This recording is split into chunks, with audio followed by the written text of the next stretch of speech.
Make a list of all the things you can do. Get right on those. Discipline yourself for those, both for the results and for the muscle and for the practice, so that when life hands you some big challenges, you'll be ready. But see, if you don't handle the small ones, you can't take care of the big ones. Here's the steps. Number one, find out how things work. The first key to doing better is find out. To change your life, really, you need ideas. There isn't anything an idea can't change. And Schoaf taught me the major problem is lack of an idea, not a problem. At first, I didn't have any money. I said to Mr. Schoaf, I don't have any money. He said, that's not a problem. Now, see, up until then, I always thought it was. I was confused. He said, no, the problem is lack of an idea on how to create money and wealth. It isn't lack of money, it's lack of ideas. So if you get the ideas, see, you can change anything. Now, to get ideas, you need a constant study of finding out. And they have to all be brought under the organizational structure of long-term collective vision. And in order to do that, you have to be disciplined. And any discipline, technically speaking, is an attempt to bring all those competing short-term impulses under a larger scale and more inclusive framework. You do that, and then, well, that's actually what gives you freedom. If you're going to mess around with very complicated and dangerous matters, you should really put your life together. We also know that the higher your conscientiousness, the lower your neuroticism. Conscientiousness does seem to keep neuroticism in check, and so I would say, and have said this to many people, clean your room, organize your life, get a routine, establish disciplined habits. The next subject is setting goals. Let me show you what turned my life every way but loose. Setting goals. Here's what can easily happen if you don't set goals.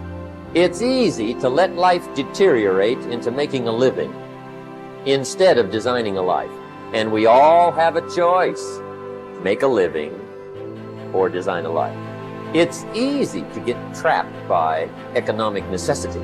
But the best advice I can give you on how to break out of that trap is to learn how to set goals. Mr. Schoaf put it to me this way. He said, Jim, if you had enough reasons, you could do the most incredible things. If you have enough reasons. Write down your why.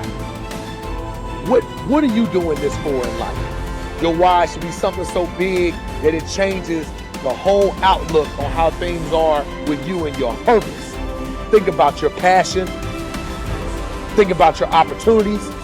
And that's how you find your purpose. When that why meets up with your passion, your opportunity, and your purpose, then you'll find out.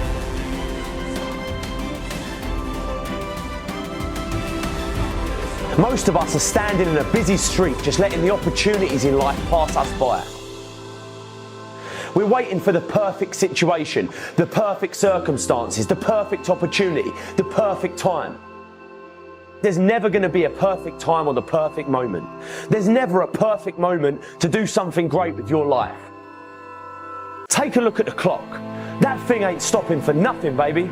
It's going to keep ticking, keep moving, keep passing you by all the time you're waiting for it to read perfect o'clock.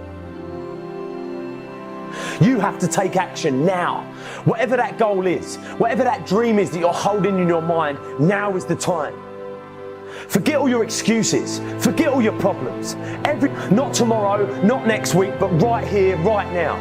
Why keep looking around at people that are where you want to be, living the type of life you want to live? Look at that place where they are and say to yourself, now is my time.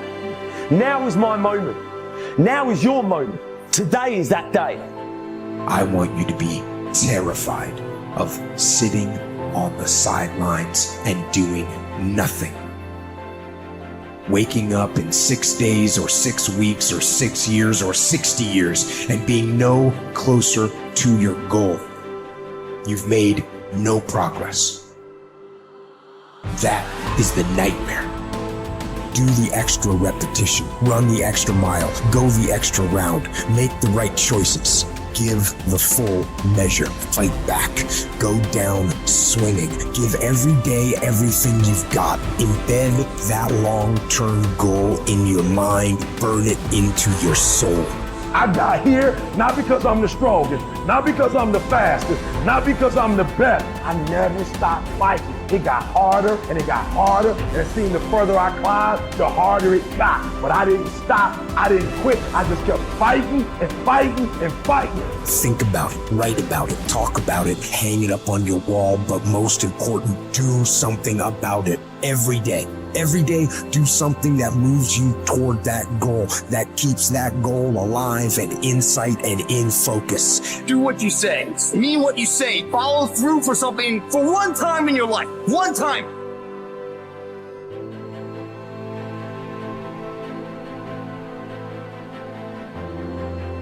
Most people can motivate themselves to do things simply by knowing that those things need to be done. But not me. For me, motivation is this horrible, scary game where I try to make myself do something while I actively avoid doing it. If I win, I have to do something I don't want to do. And if I lose, I'm one step closer to ruining my entire life. And I never know whether I'm going to win or lose until the last second. Temperance is not deprivation, but command of oneself physically, mentally, spiritually. Demanding the best of oneself even when no one is looking, even when allowed less. It takes courage to live this way. Not just because it's hard, but because it sets you apart. The warrior has awareness. We are aware that we are at war, and the war in our minds requires discipline. Not the discipline of a soldier, but the discipline of a warrior.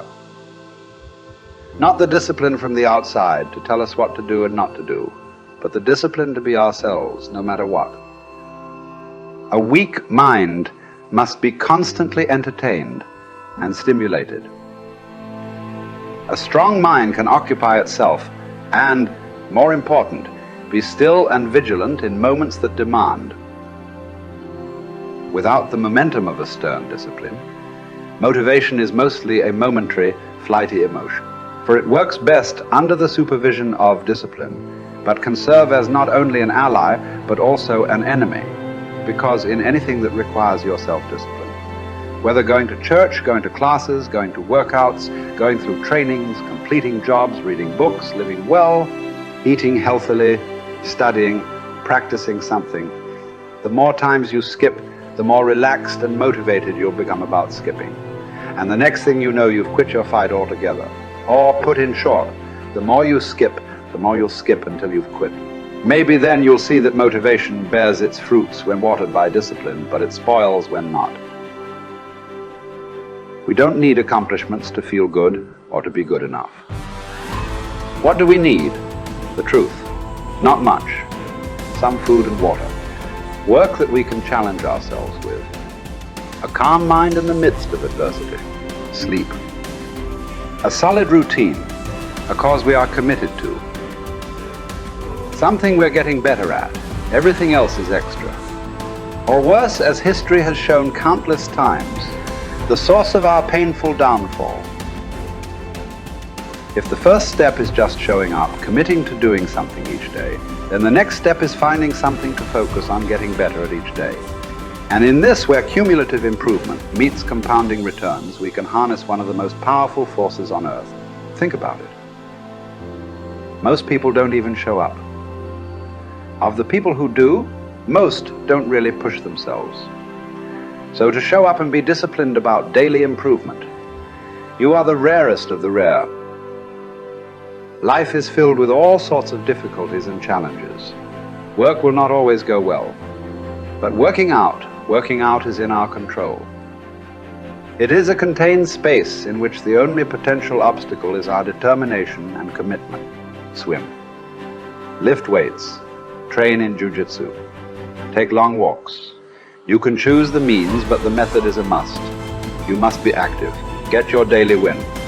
Treat the body rigorously, as Seneca tells us, so that it may not be disobedient to the mind.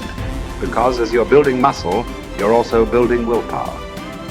More important, you're building this willpower and strength while most people are not.